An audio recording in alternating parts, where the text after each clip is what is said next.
14 Şubat 2007. Doğum günümden 4 gün sonra. Ne diyorsun lan sen? 54 yaşında dev gibi adam nasıl ölsün? Tamam hastaydı da hastane niye var? İyileşecekti. Akciğer kanseriymiş babam. Benden saklamışlar hastalığını. Çok sigara içerdi. Doktor defalarca demiş bırakacaksın diye. Ama gerçek miydi bunlar? Sigara öldürür falan. Haberlerde oluyordu böyle şeyler. Ölenleri de kimse tanımazdı zaten.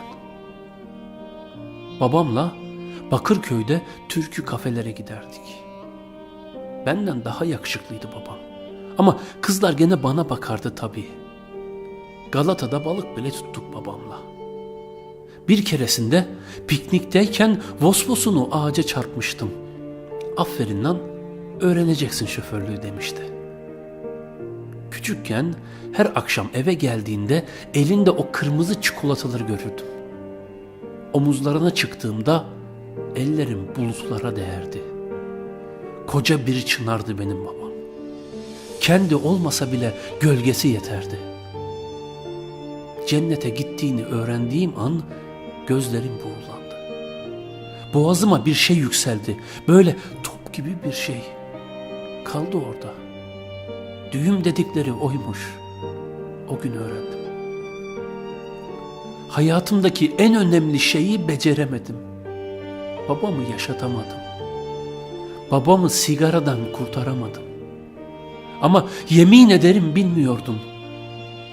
Artık hayattaki tek amacım daha çok çalışmak, daha çok iyilik yapmak ve babamın yanına, cennete gitmek.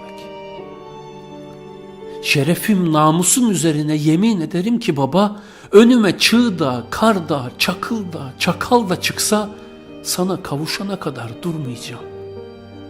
Dünyada kaç tane baba varsa hepsine gidip söyleyeceğim.